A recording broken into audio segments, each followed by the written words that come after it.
Chapter 29. He was only 22, a telekinetic with a gradient rating of 7. Powerful, he was truly powerful. And he'd lost control. Trembling, he levitated the fallen bureau off his roommate's body. The TPSI lay crushed, his organs static, his brain destroyed. Dead. The TKSI swallowed the word past the jagged glass of a parched throat. He'd never seen a dead person before. That wasn't part of the Psi curriculum. But now his roommate was dead and he was a murderer. He didn't even try to hide it. Didn't want to. He wanted to find an answer, something that would stop him from doing the same thing ever again. Enforcement processed him quickly, since there was no question of culpability. When a representative from the center came to offer him mild rehabilitation in lieu of a sentence, the TKSI didn't hesitate. Even if they'd said he had to do the sentence, he still wouldn't have balked.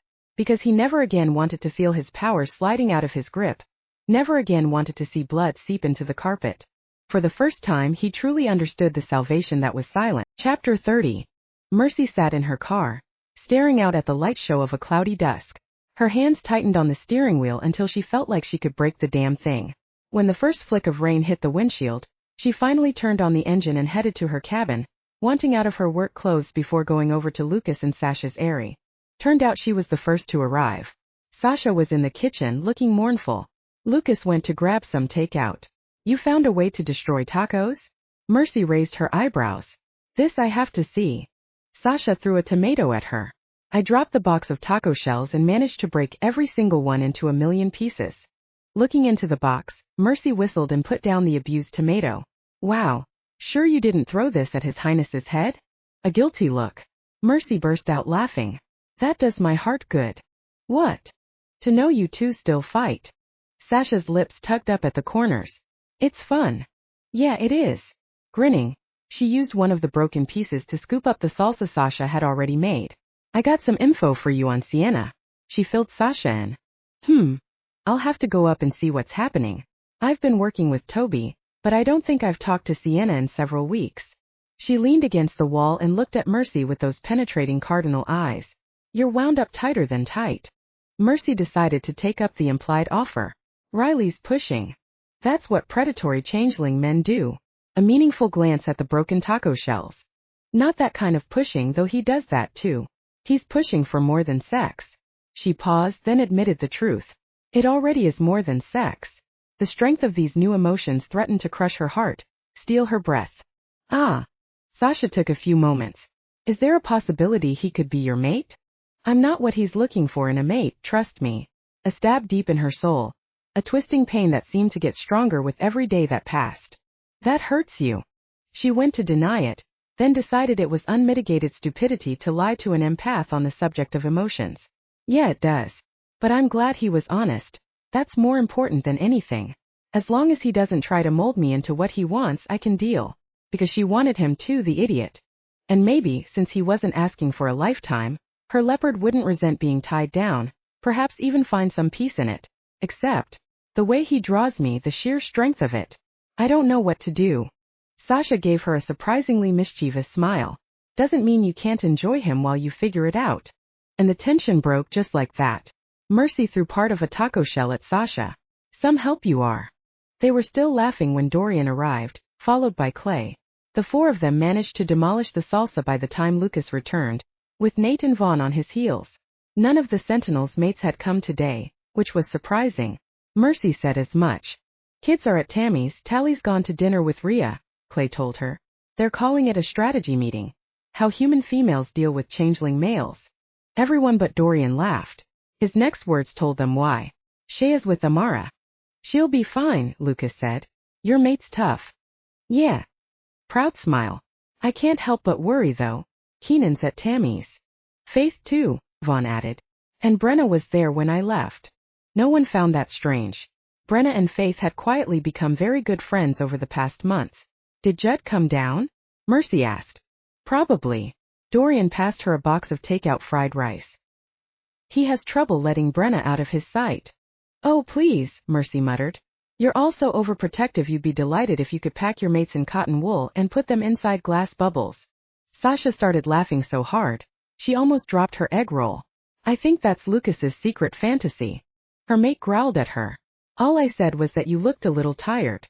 You didn't have to blow a gasket. You told me to go lie down. Sasha poked her chopsticks in his direction. Do I look like an invalid to you?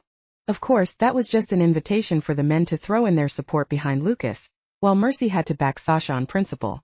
Come to think of it, the Cardinal did look different. Not tired exactly. A little more fragile. Softer. More breakable. Enough. Sasha cut off the discussion with a hand. We have actual work to do. Right, Lucas said. Clay, you had some intel. Rats. Clay named his source. They're catching hints that a group of people are gathering chemicals that could be used to make bombs. Low-tech bombs, but they'll do the job same as high-tech. Everyone went quiet. Alliance? Dorian finally asked.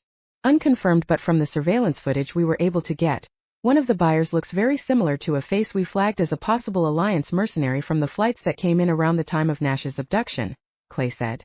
Tijan has his people on it 24/7, but whoever they are, they're being very careful. No clue as to where they've set up base yet. We'll find them, Lucas said, eyes grim. No one makes trouble in our city. The night after his frustrating call with Mercy, Riley was antsy. It was tempting to blame it on his day.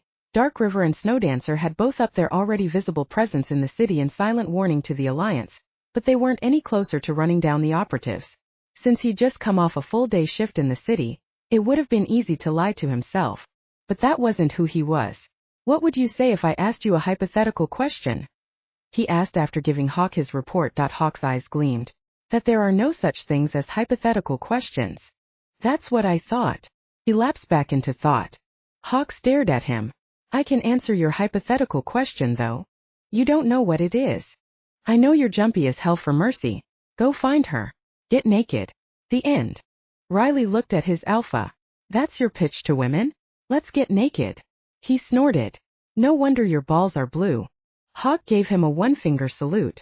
Go take care of your own balls. Maybe I will. He got up. I have an answer for you two. I don't want to hear it. Too bad. Lieutenant privileges. He put his hand on the door to the office. I know why your balls are blue. Silence. Whatever the hell is happening between you two, make a note that several different men, me included, will kill you if you touch her. She's not ready. I don't know who you're talking about. Hawk's voice remained unconcerned, but his hand was squeezing his pen so tight, he'd probably shattered it. But none of us will kill you for spending time with her. He pulled open the door. Track her down, taunt her into a sparring session. It'll get you skin-to-skin contact. Hawk's eyes were pure wolf when they met Riley's. I don't think so. Riley looked at his alpha and gave a slight nod. Yeah, I see your point. A little contact would only inflame the wolf. You need to draw some blood? It was an honest offer, wolf to wolf, frustrated male to frustrated male. Not yet. Putting down his mangled pen, Hawk shoved both hands into his hair, leaving a streak of bright blue ink on the pale strands. You'll find me when I do. He sounded disgusted. Riley shrugged. It's my job. Being the senior lieutenant was about more than responsibility to the pack. It was about responsibility for the alpha as well. With Hawk unmated, and likely to remain so, Riley had to make sure the other man never went too close to the edge. Hawk in turn kept a watchful eye on him too. Now the alpha raised his head. You're so fucking calm you fool everyone else, but don't fool yourself, Riley. You're in no better condition than I am. Leaving Hawk to his own demons, Riley got changed into workout gear, found an empty training room, and began to go through his usual sparring routine, but without a partner. He was in no mood to hold his punches. Hawk could have taken him, but his alpha already saw too much. He didn't want to betray anything else. Riley. Go away. He'd heard Brenna enter, had decided to ignore her. But Brenna had never been easily dissuaded. Drew said you're not sleeping well, that you were up most of last night. He went through a vicious series of moves and ended a foot from her, breath calm, eyes furious. Drew has a big fucking mouth. Yeah, tell me something I don't know. She grinned, but there was worry in those magnificent eyes. She turned from a scar to a badge of courage. Riley, is this? Scowling, he closed the distance between them to cup her cheek. It's not about you. Her hurt haunted him, but he wasn't going to put that weight on her back. That was his cross to bear. I'm not sleeping because I want sex. Her mouth dropped open. Then she went bright red. Too much information. Satisfied at having distracted her from the past, he raised an eyebrow. You did ask. Arg. She rubbed at her temples. am trying to erase image from mind. His temper lessened at her theatrics. What, you think I'm a monk? Might as well have been, she said with a shrug. You haven't been with anyone for months. And that's not too much information? That's looking after my brother. She poked him in the chest. And if you're, why don't you go and do something about it? He stroked a hand down her hair, reassuring himself for the millionth time that she was still alive, still breathing. God, he felt for Dorian. The other man's sister hadn't come back. That heartbreaking truth was why Riley had allowed Dorian to strike the killing blow when they'd hunted down the monster who'd stolen so much innocence. You think it's that easy? You've got confidence leaking out your pores. The bigger the ego, he muttered, repeating something Mercy had said to him. The louder they pop. Brenna laughed. You never had an ego problem, Riley. You had a responsibility problem. You didn't even go away to Rome. You were always there for me and Drew. You were more important. And Pac centers me. Maybe now's your time to roam? She grinned at him. With a certain redhead. Out, he said, pushing her to the door. There are some things little sisters don't need to know. He shut the door on her grinning face, but as he went back to his routine, his mind circled back to the problem that had driven him here in the first place, the gulf that would always separate him from Mercy. His wolf was blood loyal to the pack, to his people. Her leopard felt the same about Dark River. He knew all that. And still he wanted her with a fury that made him snarl at the idea of any other male laying a hand on her. Chapter 31. The men and women tapped for the second San Francisco operation were loyal, had reasons to be loyal. A Psy killed my family, one man said to his workmate. But the council covered it up, said there was no violence among their race. They made it seem like my father killed my mother. Fucking bullshit, his teammate muttered. They've got those Jack's junkies strung out on the streets. That's violence. They're killing themselves every time they mainline that stuff. I never thought about it that way, the first man said. But you're right. A pause. Why did you sign up? I'm sick to death of being at the bottom of the food chain. A shrug. Maybe we succeed, maybe we fail, but no one will ever dismiss us again. Dark River and Snowdancer know we're here, his partner replied. I almost got caught today. We lost a bunch of supplies too. No one can get near the pickup point. A word that turned the air blue. People are making mistakes. We do that, we might as well give it up. You really think we can pull this off in wolf and leopard territory? Sure. He shrugged. They're searching for a needle in a haystack. Where do I put the wire? Here. The explosives expert completed the low-tech but stable bomb and handed it off to the third man. You know what to do? The man nodded. I'll make sure no one sees me. Hey, the first man said. Why are you here? For a minute, the other man was silent. Then he said, one of them wanted something I knew. I wouldn't give it to him. So he tore into my mind and took it. The word wasn't used, but they all knew it, rape. The Psy had been getting away with it for far too long. Now they would pay. And if this attempt failed, the alliance would rise again. And again. And again. Because the Psy wouldn't stop until they were Chapter 32. Mercy was not amused to come home after a night shift in the city to find breakfast waiting for her. Out, she said to both the males on her porch. And I'm not messing today. Eduardo raised his hands in surrender. I'm heading home. This is goodbye. Thank God for small mercies, she said. And you. Joaquin gave her an enigmatic smile. Still no scent. Suit yourself. Grabbing a muffin, she walked into the cabin and shut the door. She heard Eduardo laugh and Joaquin curse, but she really wasn't in the mood. Eating quickly, she showered and got ready to catch some shut-eye. When she looked out the window, it was to find the men gone, though they'd left the food behind in a thermal container. Reluctantly impressed by their refusal to give in, she stored the food in her kitchen, then crashed, planning to be up by 1 in the afternoon. If she'd known what was going on in the woods not far from her house, her sleep might not have been as smooth. Riley had come down to talk to Mercy and found Eduardo and Joaquin. This time he wasn't in a walking away frame of mind. Stepping out behind the men as they left Mercy's cabin, he waited for them to turn. They did, faces predator sharp. These two were sentinels, strong and well trained, but they didn't have violent possessiveness running through their veins. I thought she told you to get lost. It was Eduardo who answered. Leopard females that dominant don't take well to males who do exactly what they say. But you wouldn't know that, Wolf. I know her far better than either of you ever will. He watched their eyes, waiting for an aggressive move. She doesn't carry your mark in her skin, Joaquin said, and it was obvious from his tone that he wasn't ready to leave the field.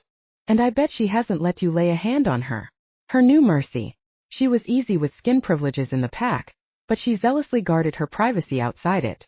Joaquin smiled. Her skin is soft creamy. It was a taunt meant to make Riley's wolf see red, and it succeeded, but he was also a lieutenant honed in fire. He narrowed his eyes. Me and you. Eduardo stays out of it. Done. Joaquin's claws slid out. I win, you walk away. Never going to happen.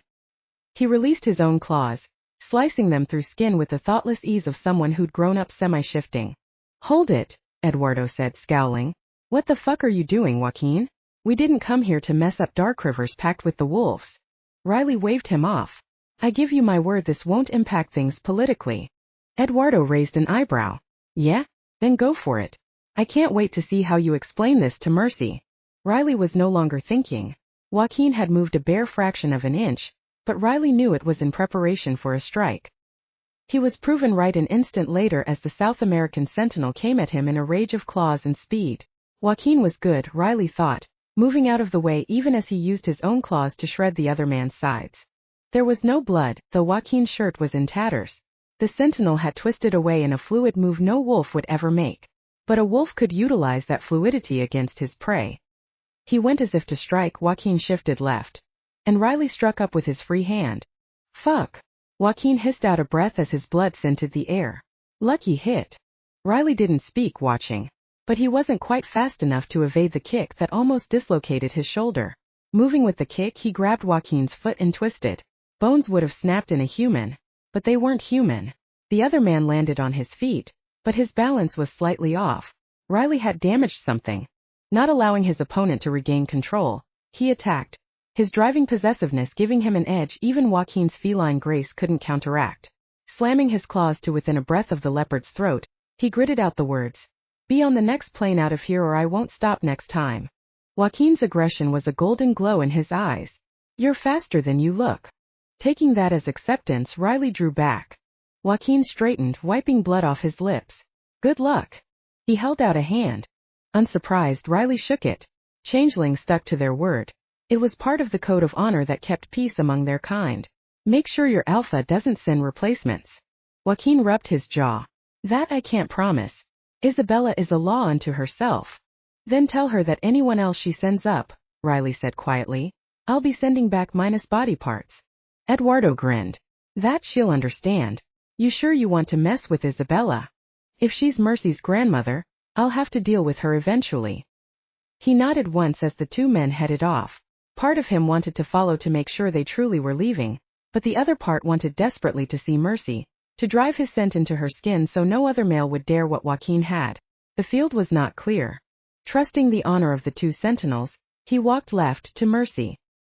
He was on her doorstep when he realized he was bruised and bloody. One look and she'd know exactly what he'd been doing. He didn't care. Raising a fist, he knocked. The door was pulled open a few moments later by a sleepy-eyed cat dressed in an old t-shirt. Those eyes widened when she saw him, but he kissed her before she could say a word, clasping the back of her head to keep her in place as he fed his need for her. He was expecting to feel her claws any instant, but it was her hands he felt, under the torn fabric of his t-shirt. Shuddering when she flattened her hands on his back, he deepened the kiss until it was a melding of mouths, raw and hot and honest. That was when her claws pricked him, hard enough that he knew he'd have bruises. Breaking the kiss, he looked down into eyes gone leopard in anger, though her lips were soft, full, so tempting. Riley Kincaid, you have Joaquin's blood on you. Her nostrils flared. Dead or alive? Alive. He winced as her claws dug deeper. I told you to stay away from them. I'm not a pet dog, he growled, closing his hand around her throat. Don't try and leash me, kitty cat. Those golden cat eyes shimmered with the sharp bite of feminine anger. Get your hand off my neck. Leaning in close, he breathed his next words against her lips. Make me. A taut moment as they stared at each other, both furious, both unable to walk away. He waited to feel real pain. Predatory changeling females could do serious damage when riled, and he'd made her plenty angry, but he didn't care. Right now, this moment, it was pure ambrosia. Mercy's lashes lowered, and when they came back up, he saw the cat prowling behind the irises. You're insane, Kincaid. She bit his lower lip hard enough to make her point. Then, withdrawing her claws, she raised a hand to her throat and pulled at his pinky. I'll break this if you don't get your hand off me. He knew instinctively that he'd pushed her far enough. Good choice, she said as he released her. Now come in and maybe I'll patch you up. Realizing he'd somehow skirted the icy blade of her anger, he walked in. She padded away into the bathroom and he followed, pulling off his t-shirt as he entered. She stared at the claw marks on his chest, the cuts on his side, his face. You don't need stitches. Putting her hands on his arm, she tugged. Turn. He decided to obey because it felt so good to have her touch him. No stitches necessary here either, though you'll have some enormous bruises. Most of it will heal within the next couple of days. Do you have anything for the bruises? Stiff muscles could be dangerous, slowing reaction time when it mattered most. Coming to face him again, she said. Maybe. Shower off the blood and find me. I might be in a good mood. I might not. He blocked her exit from the bathroom, very aware of the sleek nakedness of her body beneath that old t-shirt. Stay. God, he was starved for her touch.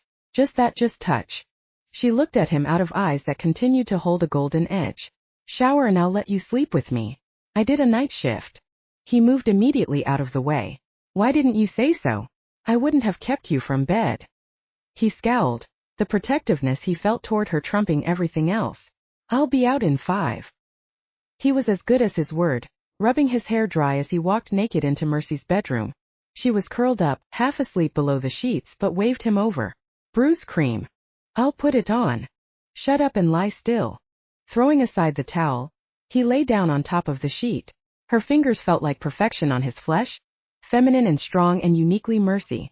When she put the cream over all the bruises, she yawned and got up to wash her hands before crawling back into bed.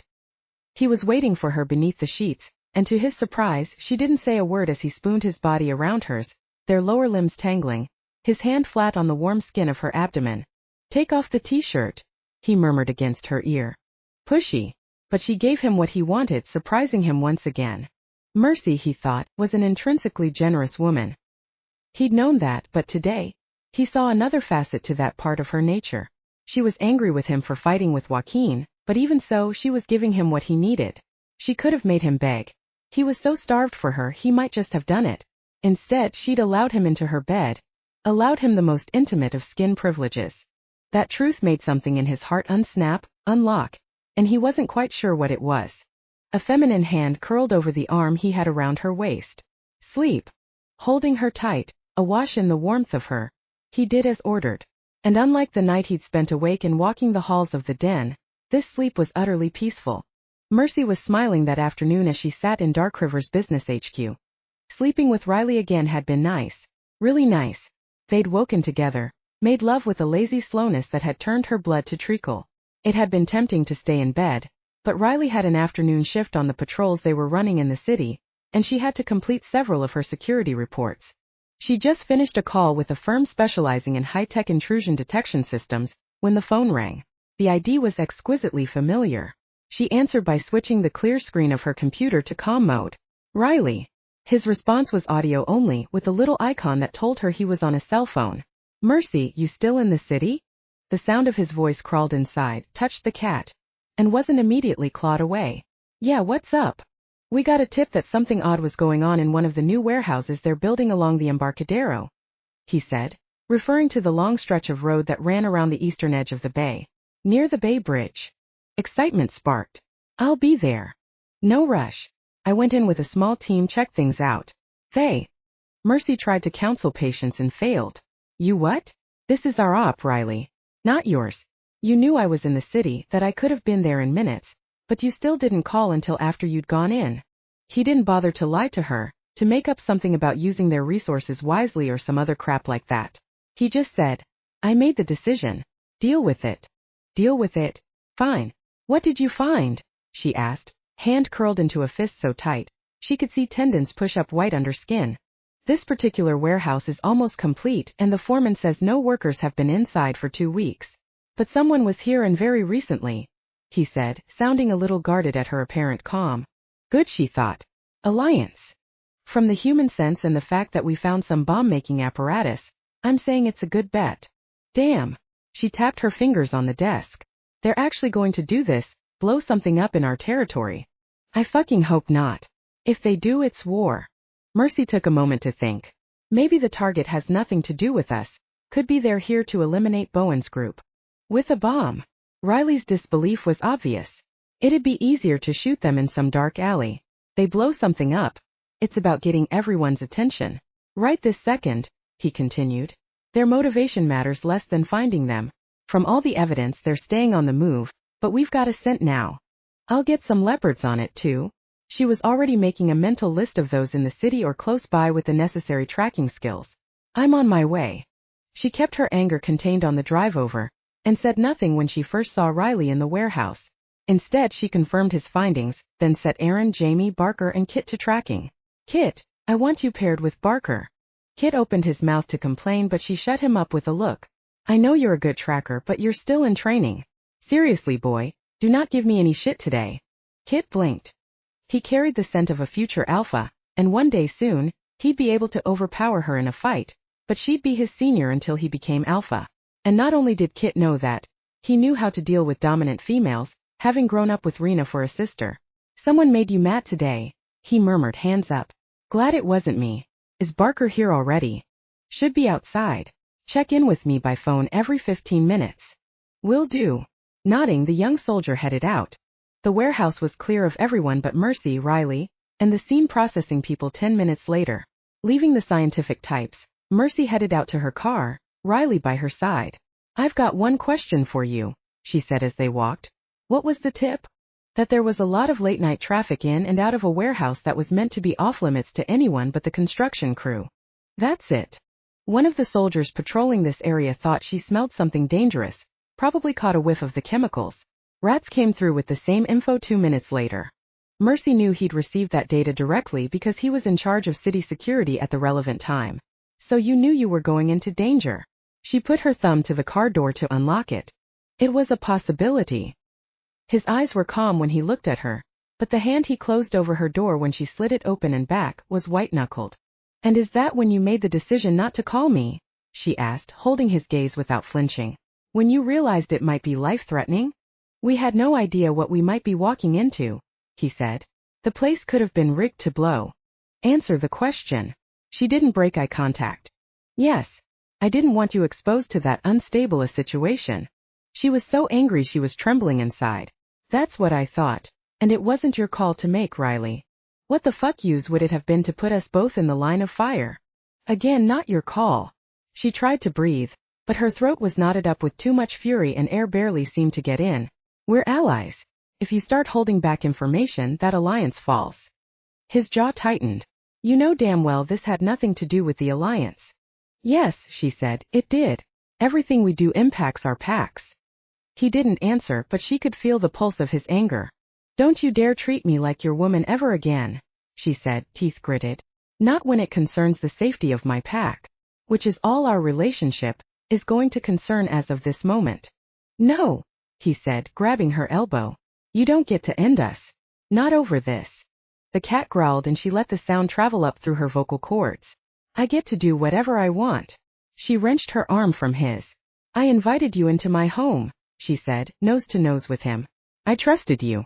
You just shit on that trust. Sliding into the seat, she pulled the door shut. He refused to let it close, leaning down to look at her. I did not break your trust. Tell yourself that if it makes you feel better. This time she pulled hard enough to make her muscles scream, kicking out at his shins at the same time. His grip loosened in surprise, and she got the door moving, sliding her leg back inside in the nick of time. Then she got the hell away from Riley before he did something else that made her heart hurt. Her eyes burned and that only made her angrier. God damn you, Riley. She slammed her palm on the steering wheel hard enough to leave. Chapter 33. Sasha split off from Lucas as they entered the Snowdancer den. What did Mercy say? They found what looks like the Alliance's bolt hole, but the mercenaries are long gone. He thrust a hand through his hair. We can deal with this before we go down. Mercy's got things under control. She nodded. I need to speak to Toby for a few minutes. You go talk to Hawk. A quiet nod. I'll back you whatever you decide. But kitten, this could be serious. I know. She wouldn't make the decision lightly. Go on. As he followed the soldier who'd met them at the door, another led her to the schoolroom where Toby was doing math. I'll be fine now. Singlu gave a nod. See you around. Watching the other woman leave, Sasha was struck by the changes wrought over the last year and a half. The first time she'd come here, Hawk would have never allowed her to wander freely. Even now, she knew there were certain sections where she'd be denied access, but all in all, it was a definite improvement. Toby's teacher glanced her way right then, and a short conversation later, the boy walked out to meet her in the corridor. "What's the matter?" he asked at once, his senses telling him she wasn't as calm as she appeared. "Come with me." She walked him to an empty classroom and, closing the door, took a seat opposite him. "Toby, I need to talk to you about Sienna." "Oh." She could almost see the struggle in him. "Loyalty's important." "I know, kiddo." She took his hands. "I don't want you to betray her. I just need the answer to one question." A question Toby could answer better than even the adults in his family. "Just one." "Just one." "Okay." She held his gaze. "Does Sienna need help?" Toby bit his lip and nodded, the movement jerky with emotion. "She's so afraid, Sasha. It's breaking her in here." He fisted a hand and circled it over his chest. "Oh, baby." Getting up, she knelt down to hug him, stroking her hand over his back. "Have you been trying to help?" A nod against her boyish arms holding on tight. "Before she was afraid, but it was okay. I could help her. But now she's all shut up. I can't get the rainbows inside." "You did good, Toby." He'd no doubt helped Sienna far more than he realized. If the girl was splintering on the psychic plane, having a brother with empathic abilities would have leached off some of the pressure. But now Sienna wasn't allowing even her adored baby brother inside. That meant serious trouble. "Okay, sweetheart, I want you to go back to class and try not to worry. Will you help her?" Cardinal eyes looking solemnly into hers. "I'll try my hardest." She wouldn't lie to him. But Sienna's stubborn. "She'll fight me." That actually made Toby relax. "Yeah, she's fighty." Sasha laughed. "That she is." Dropping Toby back in class, she made her way through the snowdancer tunnels to Hawk's office. She needed to speak to Sienna, and for that, she'd need Hawk's permission, which was going to be a hurdle in itself. Frowning, she stopped, realizing she'd gone completely out of her way. Strange. She knew how to get to Hawk's office, but instead she was heading toward the paintings that lined the entranceway. It would have been logical to turn and put herself back on the right path, but she was no longer in the net. Logic didn't rule supreme. Trusting instinct and her growing abilities, she continued on toward the hallway lined with an amazing array of images of wolves at play, at rest, even in combat. She wasn't as surprised as she should have been to see Sienna Lauren at the farthest end of the tunnel, the part closest the door. The teenager's face was stark white, her free hand clenched rigidly enough to hurt. She was running the fingers of the other over what looked like some kind of a fracture in the wall. "Sienna." Sasha kept her tone soft, able to sense the distress coming off the girl in waves. It was the first time she'd seen her this close to breaking. Sienna had turned 18 that summer, but except for her run-ins with Hawk, she acted with a maturity beyond her years, unsurprising, given what Sasha suspected of Sienna's abilities. The girl's training had to have been brutal. "Sienna," she said again, putting a hand on the girl's shoulder. Sienna jerked away from the wall. "I didn't mean to." On the surface, it was an angry declaration. "I didn't, Sasha." Sasha wasn't close to Sienna, but she was coming to realize that as an empath, she had a shortcut to people's trust. It was a responsibility she intended to honor. No matter what. "It's okay," she began, trying to soothe. "No," Sienna interrupted. "Hawk will go crazy." There was no fear in her, just a staggering sense of having done something bad. Something very bad. "Hawk." Sasha frowned, then looked at the wall. The fracture, the crumbled paint. "You did this?" she asked with utmost gentleness, taking the girl's hands in her own and turning them over. Powdered stone clung to her skin. "I didn't mean to," she said again. "I only wanted to look at them, they're important to Hawk." Her voice hitched, her breath broke. "My emotions are going haywire, Sasha. And without control I can't." She cried out, wrenched her hands away. A second later, power filled the air. It was so strong it raised the hairs on the back of Sasha's neck. Fear threatened to take over, but she stood her ground. Panicking would just make it worse. Everything about Sienna pointed to a combat ability, which one Sasha wasn't sure, but one thing was certain. Such psi were very unstable until trained. Before silence, many on the extreme end of the scale had died when their powers turned on them. "Sienna," she said, drawing the girl's attention. "Look at me." She infused her voice with command, made the girl meet her eyes. "Focus." Sienna blinked, eyes that had gone inky black, drowning the white stars, and nodded in an uncoordinated jolting motion. A minute later, her hands uncurled and the sense of power disappeared. Both of them breathed a sigh of relief. A single clear tear escaped Sienna's phenomenal control. Her heart twisting up, Sasha gathered the teenager close. Sure, we'll figure this out. I'm the horror in the closet, Sasha, the nightmare even Sai hide from. She held on tight, her face pressed to Sasha's shoulder. Don't be melodramatic. Sasha couldn't believe the pain contained in the fragile body she held. Sienna's emotions were so tormented the girl was close to shattering. It made no sense, not when she had to have been fully conditioned before she left the Signet. You have combat-grade abilities. It's not limited to mental combat, is it? A shake of the head. No. Sasha had the sense that Sienna was hiding the whole truth, but now wasn't the time to push. Your uncle has extremely powerful abilities, he's learned to control them. So will you. Judd's stated ability was telepathy, but Sasha had a feeling that that was a front for other, deadlier gifts. The man had been an arrow, an assassin no one ever saw until it was too late. I'm not like Uncle Judd. A flat statement. I'm worse. No more tears, no weakness in that voice. Only a truth so painful no one should have to endure it. You know it and so do I. One slip and boom, I take out the entire den. Sasha knew that wasn't teenage grandeur at work. Your cardinal status isn't telepathy, is it? As with Judd, that was the skill everyone knew her to have. A pause. The answer was less than a whisper. No. My God. Sasha held the girl closer, disbelieving. Cardinal Sai with furious combat abilities were beyond deadly. Sienna could possibly take out the Snowdancer den if she lost her grip on her powers. You've been trying to manage it? I shut up everything inside. Everything. Words ground out through clenched teeth. I thought if I could hold it, just hold it, it would be fine. But it's not. Why? She asked. Why are you losing control this badly? The answer when it came broke Sasha's heart. Hawk. It was an almost soundless whisper. Oh, Sienna. She stroked her hand over the girl's hair, even as her mind worked at piercing speed. Has it been cumulative? Sienna nodded. The second I met him, everything crumbled, my shields, my conditioning, everything. And Sasha, I need that conditioning. Judd showed me how to short-circuit the pain controls, but I haven't. I'm not like him, I don't think I can stop without the pain. Sasha squeezed her eyes shut, sending Sienna soothing waves of reassurance. But she didn't brush aside the girl's words. Silence had been undertaken for a reason. It had become perverted over time, but at the start the protocol had been their salvation. It had saved people like Sienna, Sai, who couldn't think for the virulent strength of their gifts. It was possible the girl simply couldn't exist without silence. And if that was so, it would send shockwaves through both the Lauren family and the Snowdancers.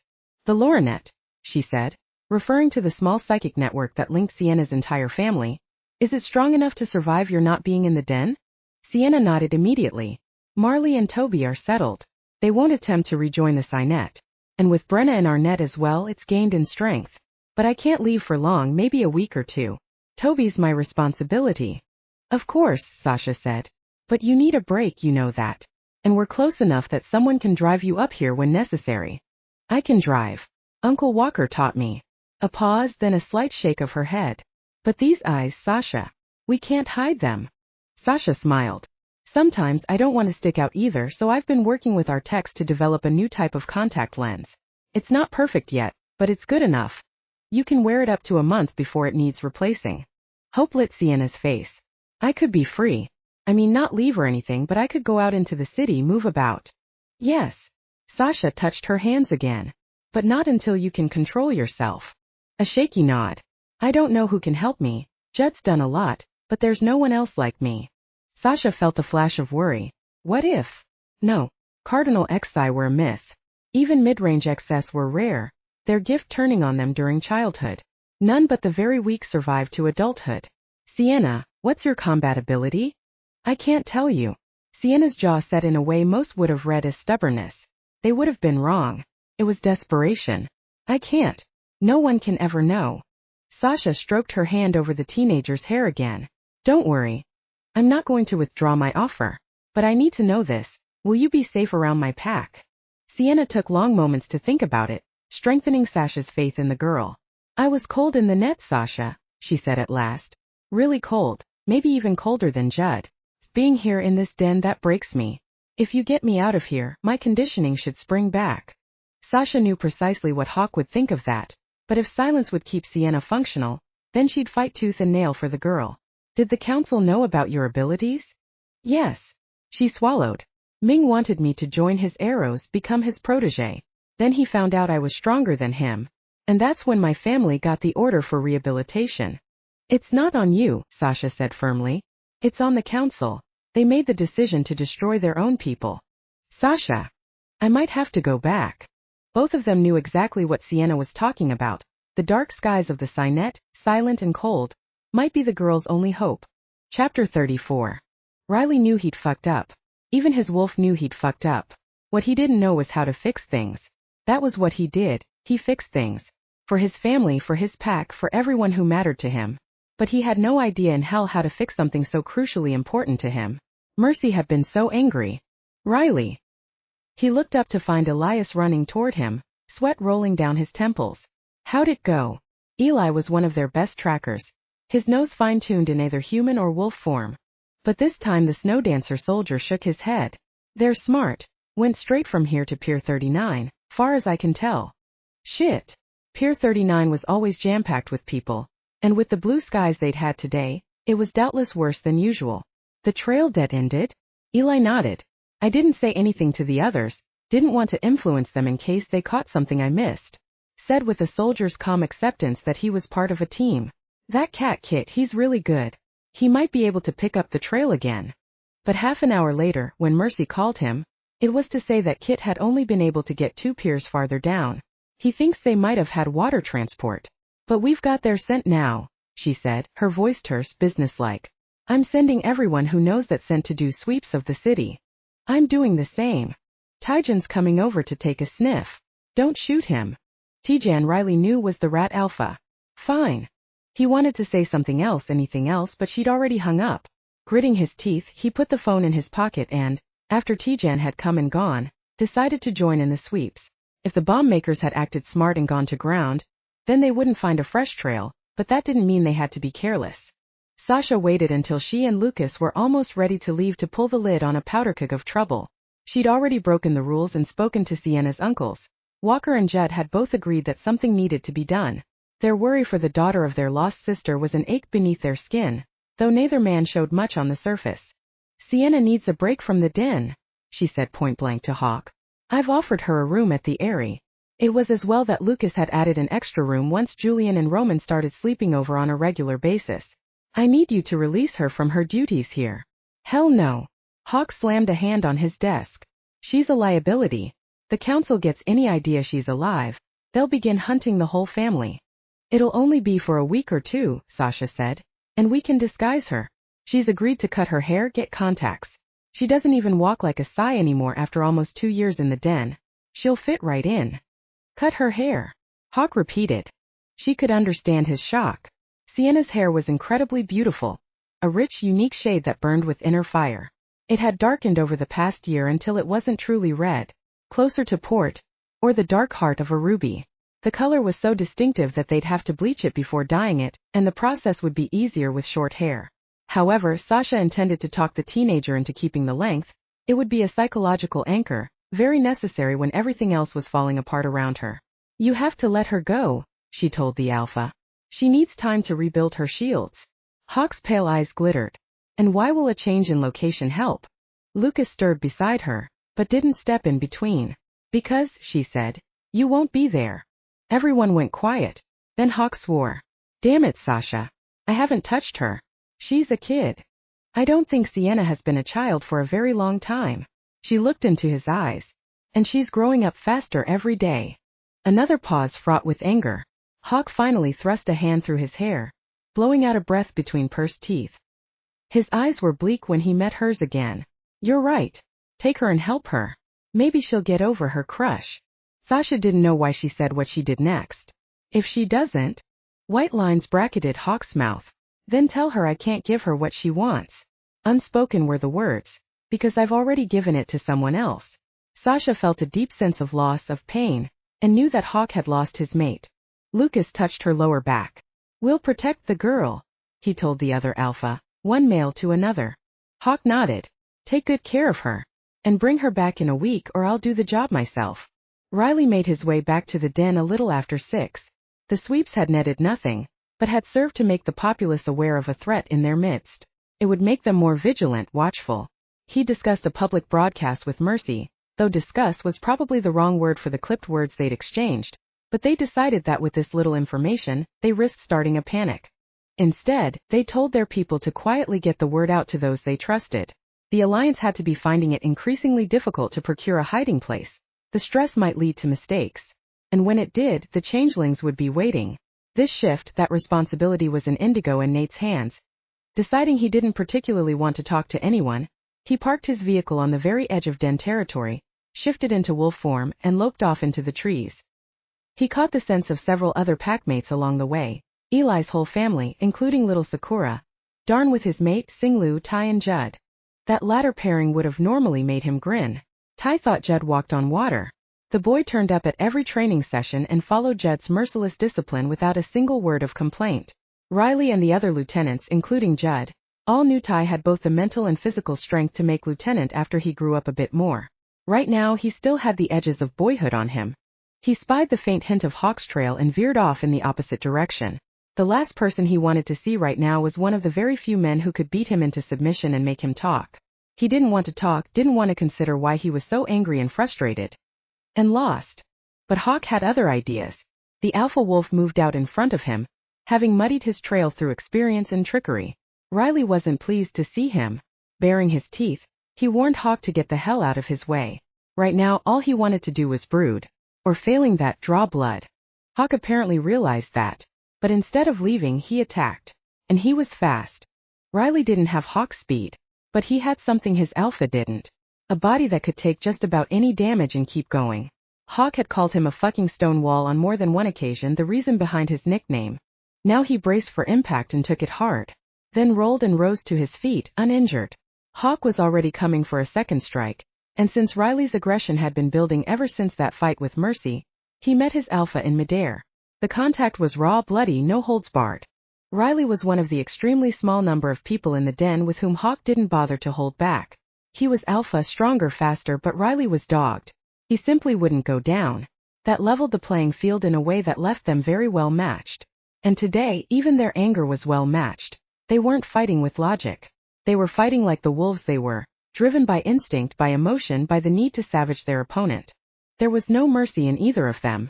10 minutes later they were both still standing. And bleeding, their sides heaving. They stared at each other, Riley looking into pale eyes that never changed, no matter what form Hawk took. Staying in position, he watched as a mirage of color appeared around the wolf, and split seconds later, a man crouched in its place. Riley shifted an instant later, touching his hand to his side.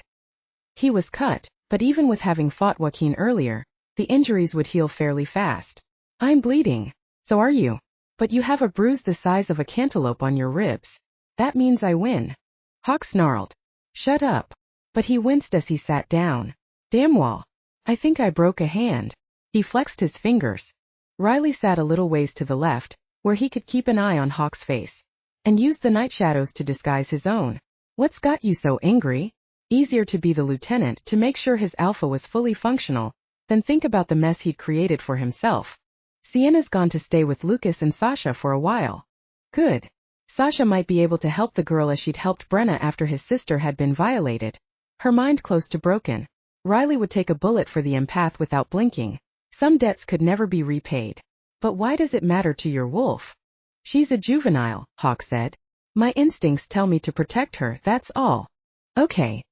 That only seemed to irritate Hawk. You piss me off, Riley. Yeah. All grounded and practical and shit. That's what she says. Ah. Hawk's face relaxed a fraction. So Miss Mercy's the reason you were out here sulking. I brood. You sulk. Hawk bared his teeth. I'm your alpha. Show some respect. Riley snorted, though he was anything but relaxed. I saw you puke your guts out after you stuffed yourself on chocolate cake. Respect's not coming easy. I was 7. And I seem to recall you threw up first. You have a faulty memory. Hawk's eyes were wintry pale when he glanced over. Enough dancing, Riley. You think I trailed you and got myself beaten up because I want to shoot the breeze over old times? Riley shrugged. You and the cat, something happened. It wasn't a question. Riley blew out a breath. She won't let me look after her. And after his devastating failure in protecting his sister, he desperately needed to take care of the woman who'd become so much more than just his lover. Mercy's not the kind of woman who needs looking after. Thanks. Sarcasm doesn't suit you, Mr. Stick in the Mud. Riley turned to stare at a grinning Hawk. How the fuck do you know about that? I have big ears. He flicked an ear currently hidden behind messy strands of thick silver gold hair. Then stop fucking listening. He stared out at the cool black of night in the Sierra, the early stars diamond pinpricks in the sky, the firs pointed silhouettes against a backdrop of mountain and rock. I don't know if I can accept that. Then you'll lose her. Serious words. She won't accept restrictions. Brenna did. Brenna humored you for a while because you're her big brother and she adores you. Mercy's probably not in the adoring stage, and even if she was, I can't exactly see her being happy to give up her duties as a sentinel to darn your socks. Darn my socks. Riley shook his head. Where do you get this stuff? In spite of the light words, he couldn't stop thinking about the painful intensity of his emotions for Mercy. First it had been lust. Bright, sharp, changeling in its wildness. There was nothing wrong with lust, especially when she'd been in lust too. But now other things had invaded, taking a claw hold on his soul, including this gut-wrenching need to protect. Then there was the simple but visceral need to see her, hold her, have her accept him into her world. I don't want to cage her, he said. I just can't stand the thought of anything happening to her. It was a deep-rooted fear, one that twisted around his gut like razor wire. Then walk away. Quiet words. Walk away while you can still do it as friends. Too late, he muttered. She's barely talking to me. He told Hawk what he'd done. Hawk stared at him. I thought you were smart, Riley. Obviously not. She's right, Hawk said. You two don't have the luxury of acting as if your actions matter only to you. You're critical parts of your packs. What you did today came very close to breaching our agreement to share intel. Lucas isn't going to get into a pissing contest with you over that. No, he'll leave it to Mercy to sort out. Like I'll leave it to you. I can't just treat her as a sentinel now. It was impossible. He saw her as a woman first, an intelligent, beautiful, strong woman. Hawk thrust a hand through his hair. Then I need to assign someone else as liaison. Do it and I'll rip your throat out. Think for a second, Hawk said, tone granite hard. I chose you as liaison because I knew you weren't hot-headed. I need someone who isn't going to jeopardize this alliance. If there was one thing Riley had never been accused of being, it was hot-headed. I'll work it out with Mercy. She really gets to you.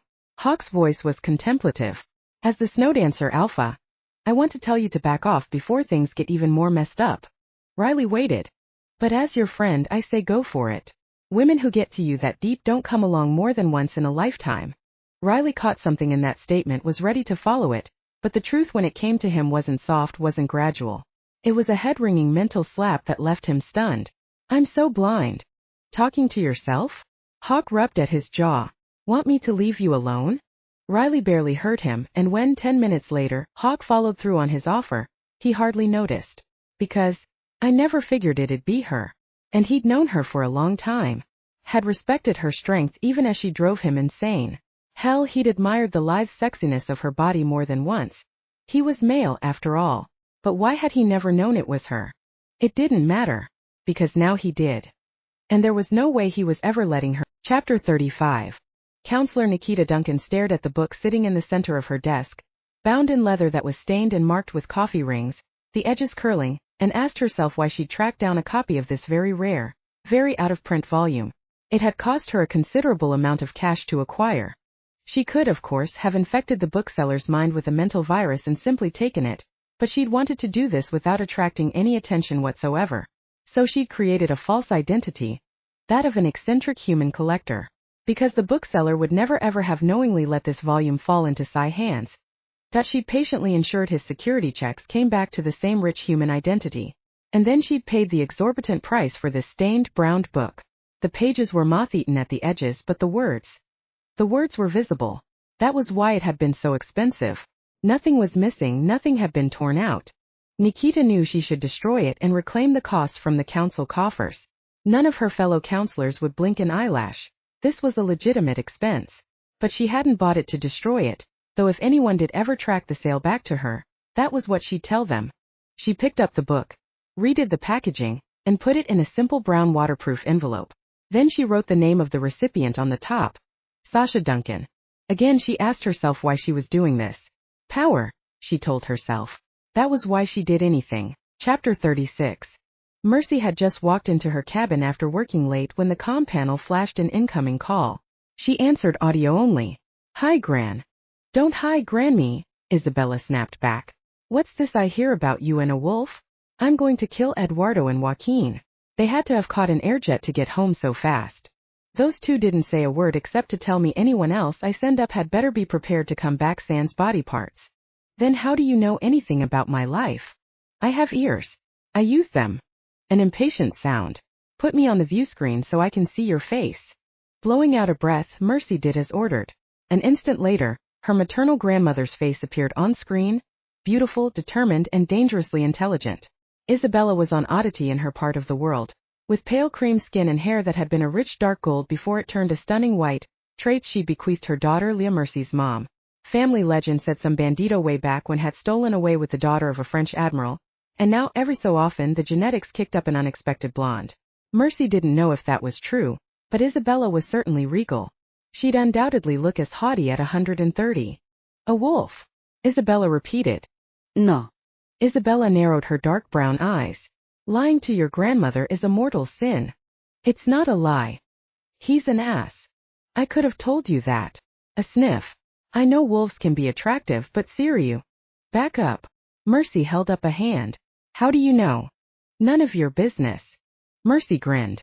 "Played with a wolf, did you?" "If I did, I came to my senses in time."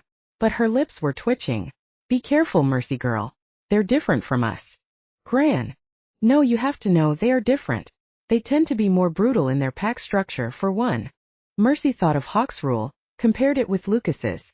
Yeah, there were differences, but both men would kill for those under their care. "We're the same as far as the things that matter. If you mate with him." Mercy all but screamed. "Who said anything about mating? I just had my own bit of fun." End of story. Isabella raised an eyebrow. "Never seen a man rile you up like this before." "I'll get over it." She had to, because what he'd done. "He fucking hurt me, Gran." Sasha lay curled up in bed beside Lucas, playing her fingers over his chest. "Do you think Sienna's alright?" They decided to stick with the girl's real name. With her eyes covered up and her hair dyed a temporary brunette, she looked nothing like her old self. "Kit knows who she is. He'll make sure she's not overwhelmed. At least it's an outdoor dance, easier for her to acclimate. She can walk off if things get too much." The older juveniles and young adults had thrown together the dance/dinner/excuse for flirting after Sienna had come to visit from Talon's hometown. The fact that she was actually sleeping at Lucas and Sasha's fazed no one. Packmates were used to accommodating others and Tally's house was full, so the logistics had been neatly skirted, but still. "She's been so sheltered, first in the net, then in the snowdancer den. She'll be fine. I made sure everyone knows she's under my protection." He squeezed her. "Not that it's necessary. Kit won't leave her side. I'm worried it's too soon. The whole point of this week is to give her some time out." He spread his fingers over her lower back. "If she can get things under better control." "She's already more stable," Sasha said, having felt the girl settle as soon as they left the den. "Good. That'll give her more time." But Sasha knew what he wasn't saying. Sooner or later, Sienna was going to need more training than anyone in either pack could provide. No one knew, however, just who might be able to train a cardinal with her destructive abilities. "She's safe around the pack," Sasha said. "Judd and Walker have an eye on her through the lornet, and she knows to contact me for telepathic assistance the instant something happens." "Can you calm her down?" "Yes, for a while. We decided that if she gets really bad, Judd will hit her with a telepathic blow that'll cause unconsciousness. Not what I would have chosen, but it gives her the confidence to move about without worry. Which means we have the area to ourselves." He grinned. "Kit said she could crash at his and Rena's tonight since it's closer, but I want you to check she's comfortable doing that, with it being her first night." "Hold on."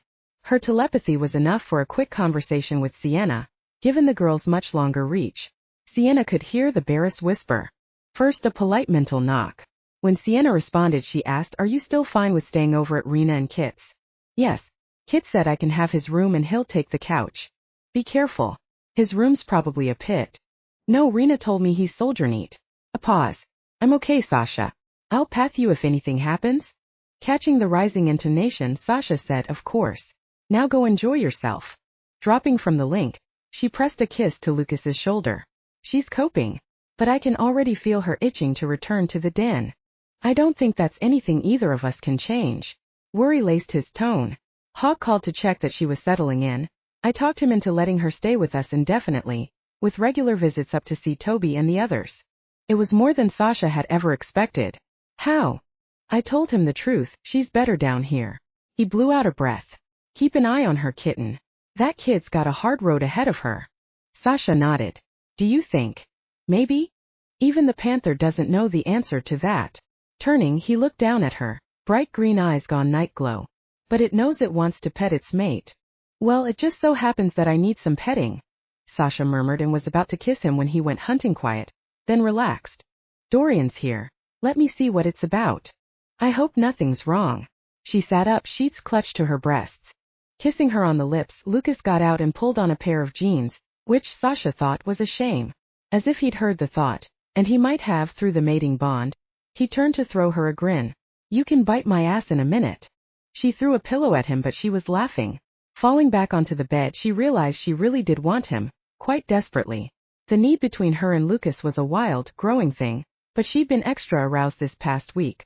She'd never had a problem with letting Lucas know she wanted him. It was easy when the man could tell by her scent. But she'd all but ripped off his shirt an hour ago. He'd loved it. She thought she was turning into a sex maniac. Sasha. The tone of his voice had her sitting up. She glanced over his shoulder. Where's Dorian? Gone. Walking over, he sat beside her, a package in his hand. He took Ashaya and Keenan out to dinner, popped into HQ to pick up something, and was there when this was delivered. There's no return address, but... But what? She swallowed, scooting closer to his warmth. Lucas. It has Nikita's scent on it. Whatever she'd expected, that wasn't it. It's not. Not dangerous, he reassured her. You know Dorian, he ran every diagnostic test he could on it. It's inert. A book from the weight and size. Why would my mother send me a book? He handed it to her. Let's find out. Her fingers were trembling too much to undo the packaging. Lucas's hands closed over them. She can't hurt you here. Panther green eyes looking into hers. You're stronger, far stronger than she'll ever be.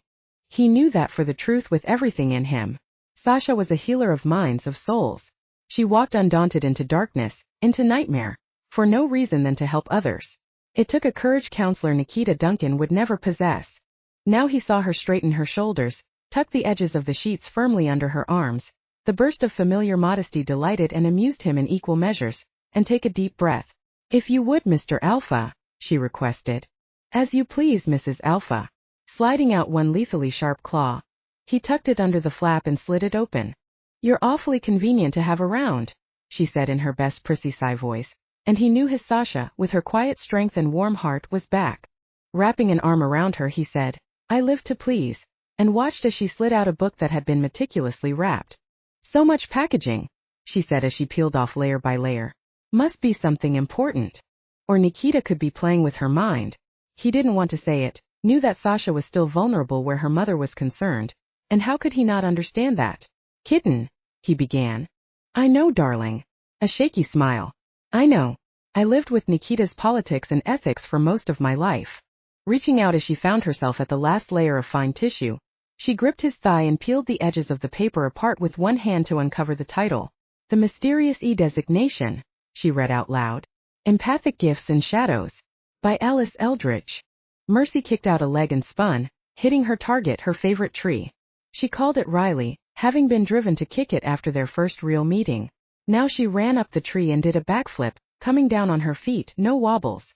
Though it was closing on 11 o'clock, she was too wired to sleep. Even talking to her gran hadn't helped with the angry pain that continued to rip through her veins. Another kick. Stupid. Slap. Male. Slap. Wolf. Fury expressed, at least for now. She took a deep breath, centered herself, and began going through the martial arts routine her original trainer had helped her devise. She'd embellished and changed it over the years to take her increasing strength and flexibility into account, and Dorian had taught her several new moves, but as a training routine it still worked perfectly. It kept her toned and supple, something that was often more of an advantage than brute strength. As she moved she felt joy. This was who she was. And it felt good. A dance of the soul. One no one had the right to steal from her. Not even the man who made every female instinct in her sit up and pay attention. Her anger threatened to derail her rhythm. but she gritted her teeth and kept going. Once, a long time ago, she'd worried about her tendencies. She'd been a young teen and, like her peers, had just wanted to fit in. The phase hadn't lasted long. How could it? Her mentor, Juanita, had been a soldier, her grandmother an alpha, and even her non-dominant mother had a spine of pure steel. They'd all taught her that being a strong female was a good thing, a thing to be cherished. Too bad Mercy had to go and find herself attracted to a throwback like Riley, who wanted little wifey at home with an apron and a dress and a, "Oh honey, I missed you. I can't do anything without you" smile on her face. Ha! She speeded up the routine, hoping it would stop her brain cells from firing. No such luck. Instead, she began to scent Riley on the air currents. At this rate, she'd be seeing him. Fuck! She continued with the workout, knowing he was watching her. She hid nothing of her speed or strength, doing her best to intimidate him, to show him the truth of who she was. He leaned against the tree and watched her with the intense focus of a soldier who trained more than a few young ones. He was watching for mistakes, errors, not because he'd get pleasure in pointing them out, but because it was habit. It was better to warn a fighter in training than have them fail when it meant life or death. Mercy knew. She did the same thing herself. Finally, a good 20 minutes later, she lowered her speed and began to go through a cool-down routine.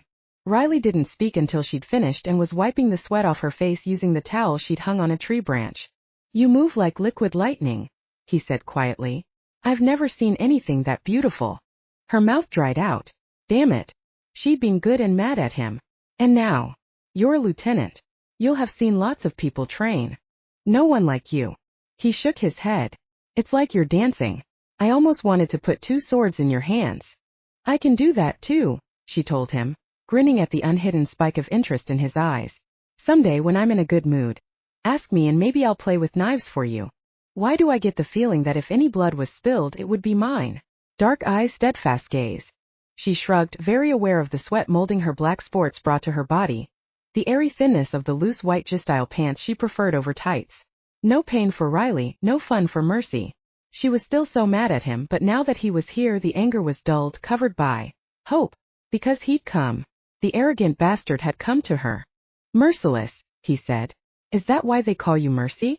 To be ironic. "No." "No." Open interest in his expression.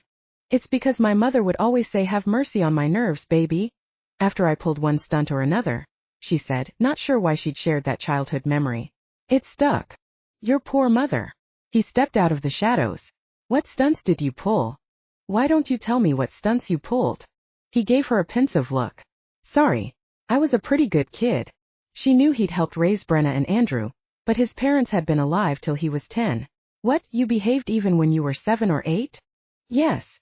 He watched her so intent it was almost a physical touch. "My mother used to say I'd been born old. Do you agree?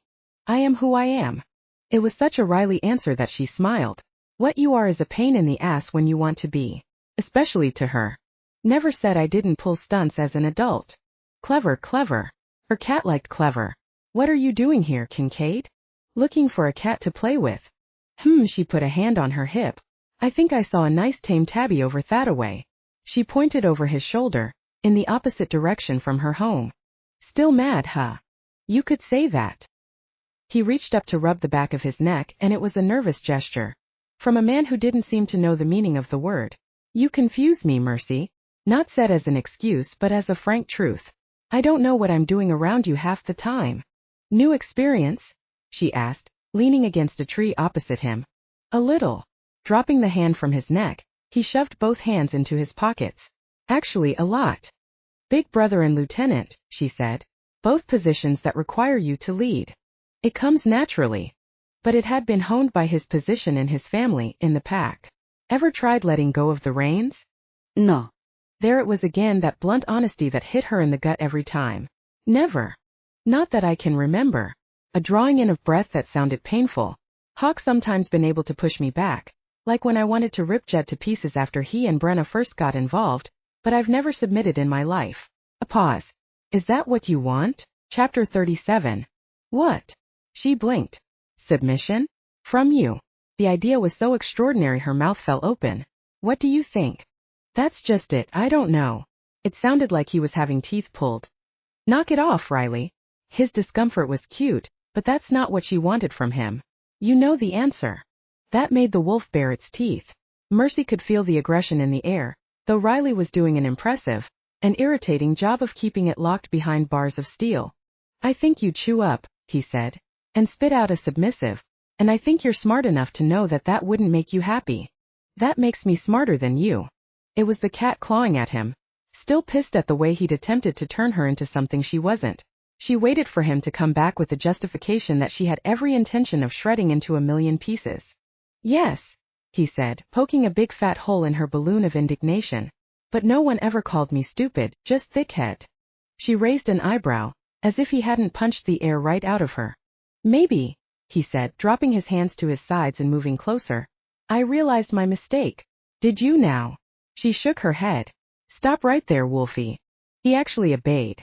The leopard thought perhaps they might forgive him after all. But it wasn't yet a fate AC comply. And what, she asked, did you realize? He folded his arms. Body language, she pointed out with a, just slightly, gleeful smile. You're not making this easier. He kept the arms folded. Stubborn wolf. If I did, I wouldn't be me. Yeah. A slight smile curved his lips as he dropped those arms. And for now, for the cat in her, it was enough. She had no desire to humble him. This, what he'd said, what he'd done, it was a big step. So, you leaving now that you've done a half-assed job of an apology? It was very deliberate provocation. Invite me in and I'll give you a massage. It was a playful offer from a man who, she was learning, rarely played. I'll attempt to turn half-assed into full. I got that last time. She put the towel around her neck and swung around to walk to the cabin. What else you got? He prowled behind her. The ability to give you mind-blowing orgasms. Let me think about it. She was playing too. He had to have scented her readiness by now. It was getting to the point that simply being around him aroused her. And wasn't that a kicker since she'd first bitten into him to assuage her hunger? Amuse yourself while I shower. Okay. She was a little suspicious of his ready agreement. Riley was practical, focused, honest, but he was no pushover. It made complete sense to her that they called him the Wall. This man wouldn't budge once he decided on something. He'd fight for it to the death. That's why, despite everything, she liked him. And right now it was obvious he wanted her. He'd come down here with the intention of smoothing matters over between them, and she knew full well that if she'd made things easier, he'd have taken it. Hell, he was a man, a proud, dominant man. But he'd been ready and willing to have her carve out a pound of flesh, which was why she hadn't clawed him as much as she'd thought she would. But she wasn't in any way mistaken about the fact that Riley was who he'd always been. So when he got all meek and compliant, the hairs on her arms rose in suspicion. Still, he seemed to be genuinely relaxed as he grabbed a beer out of her eco-cooler and sprawled on the sofa, deciding that maybe he was trying to charm his way into her good graces. Not that it would work if she didn't want it to work. She walked into her bathroom, stripped, and entered the shower. The door opened a minute later to expose Riley standing there, beer in hand.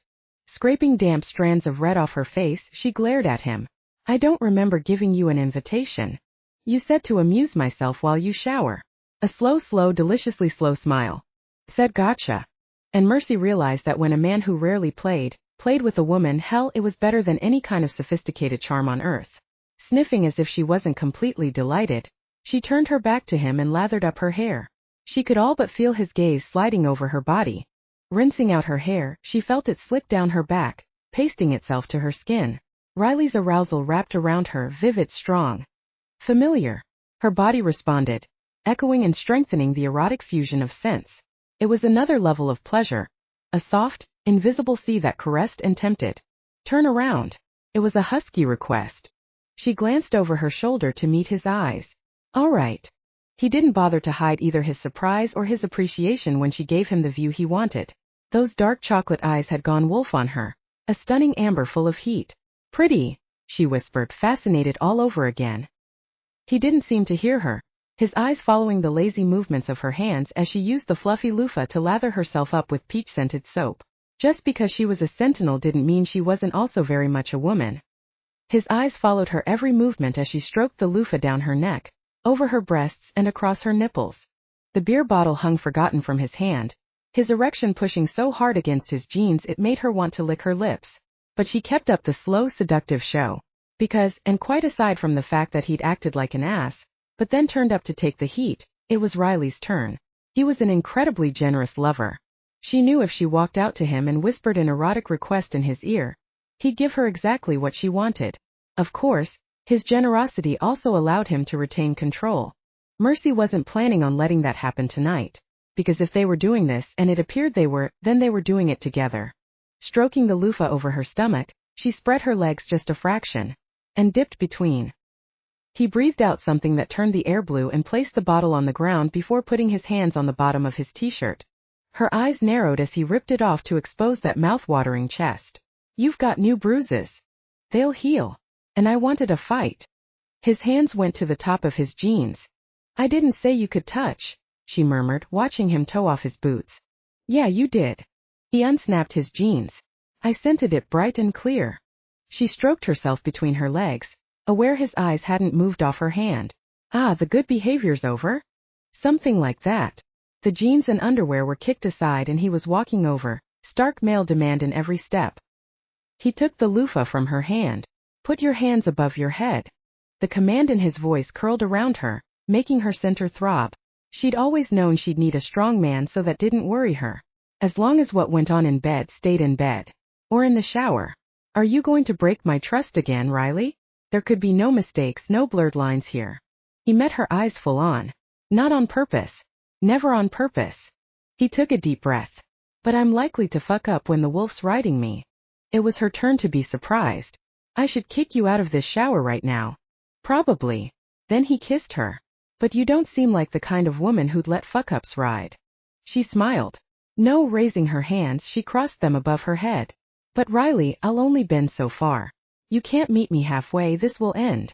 It wasn't a threat. No, it was something far more important. And he understood. I'll try, Mercy. I'll give it everything I have. It was a raw promise from the heart of the wolf, from the soul of the man. It would do, she thought, her own heart clenching. It would do. Because Riley would honor that promise with everything in him. And if it didn't work, if they were both too strong-willed, too stubborn to meet in the middle, it wouldn't be because they hadn't tried. And it would hurt like hell. She knew that, accepted that, and decided to give it a shot. Tell me, Riley, she said, teasing, what would you do to me if there were no boundaries? He dropped the loofah and replaced it with his fingers. Tying you up sounds like a good idea. So stayed. Riley Kincaid has a kinky secret. She moved on his fingers, relishing the building tightness in her body, the sheer pleasure on his face. Do you have a whip? With you it might come in handy. His fingers slid inside her. And she came. Just like that. A wild burst of ecstasy that swept over her in short, jagged waves and left her breathless. Chest rising and falling in a ragged rhythm, she looked up through lids gone half-mast. You didn't even kiss me properly. What kind of a woman do you think I am? The kind that means trouble. But he bent his head and gave her a kiss straight out of her hottest dreams. All tongue and demand and sex.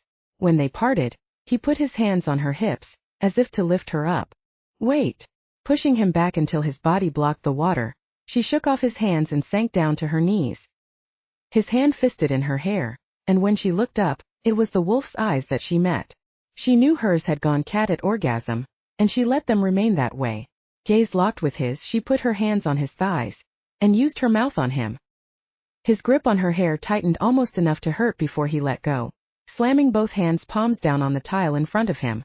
Mercy! Smiling, she flicked her tongue along the underside of his erection and purred. Debauching Riley was the most exquisite task she'd ever had.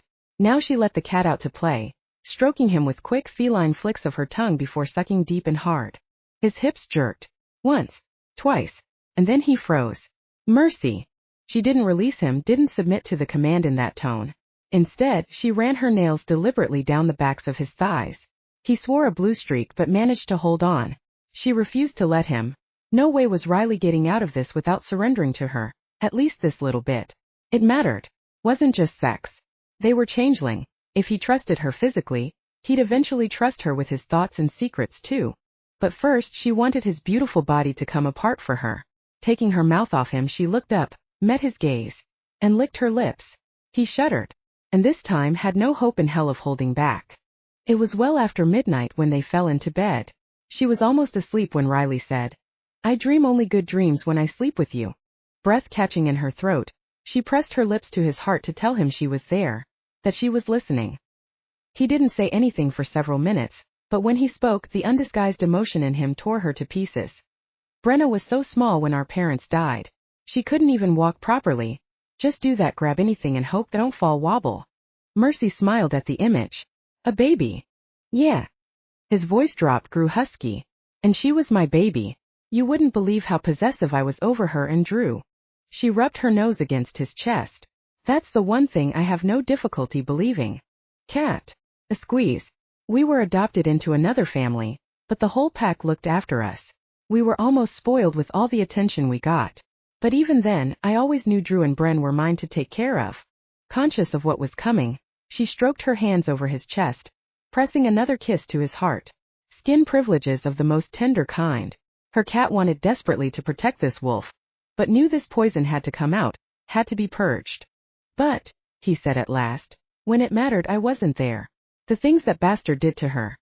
A sound that held indescribable pain mixed with absolute rage. It destroys me that the girl I cradled as a baby had to suffer that. She must have cried for me, but I wasn't there. I wasn't there.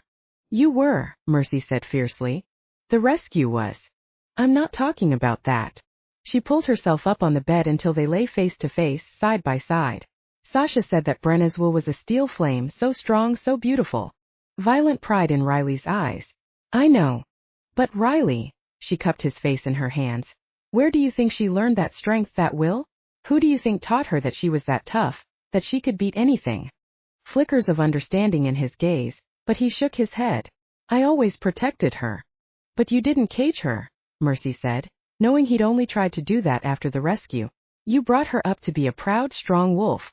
You gave her that foundation, Riley. A long pause and the wolf glimmered in his eyes. I need to think about this. She smiled. You do that, wolf. Part of him would always worry after Brenna. That was normal. But perhaps in time he'd stop being haunted by a monster's crime. And remember, Brenna made it. A brush of fingertips against his lips. She'd probably like her big brother back. He dropped his forehead against hers in unspoken affection. Stroking her hand through his hair, she decided that was enough for one night. But she didn't want him to fall asleep with such solemn thoughts on his mind. She wanted to give him a smile, guarantee his dreams would be pleasant. Still want to know about the Bikini Babe contest? Chocolate brown eyes that were suddenly alert. Hell yes. She came so close their breaths mingled as they spoke. Needless to say, you repeat this, I'll sharpen my claws on your ribs. A slow blink. It won't leave the room. Okay, she said, taking a deep breath. When I was 15 and very stupid, I had a crush on this other cat. Who? Not important. And I mean that, she added to make sure he'd drop it. I was already stronger and faster than most boys my age. I thought this boy could handle that. He certainly seemed confident. Turned out he was a snotty-nosed twerp. You going to tell me what he did? If you stop growling. A startled pause. Sorry. It wasn't that big a deal, she said with the maturity of age, though it had devastated her at the time. I gave him a Valentine's Day card. He opened it in front of his friends, and made sure my friends and I were nearby too. He laughed after he read it out, said he'd never go out with another boy. The insult had spread through the school like wildfire, savaging Mercy's fledgling feminine confidence. I'll kill him. She nipped at the wolf growling in her bed. No need. I took care of it. A gleam of interest. At first I was humiliated. She'd cried on her mom's shoulder until Ba and Dorian had both been ready to do murder. Then I got mad. I decided to show him exactly what he'd missed out on. Amusement had his mouth curving. I'm liking this story. Knew you would. It released the tension in her soul to see laughter in him again. You can guess this part. There was a Bikini Babe contest that summer to publicize this new line of swimwear for teens. You had to be 16 to enter, and then only if you had parental permission. I was a few weeks too young, but Dorian hacked into the computers to get me entry. She couldn't help the truly gleeful smile that spread across her face.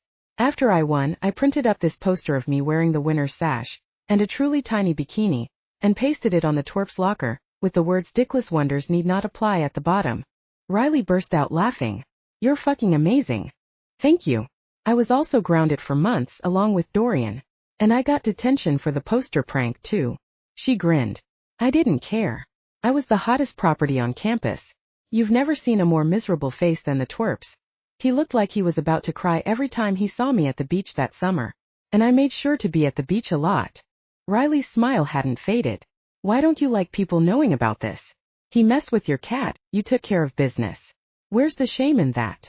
I was an idiot, Riley. I let that moron influence how I saw myself.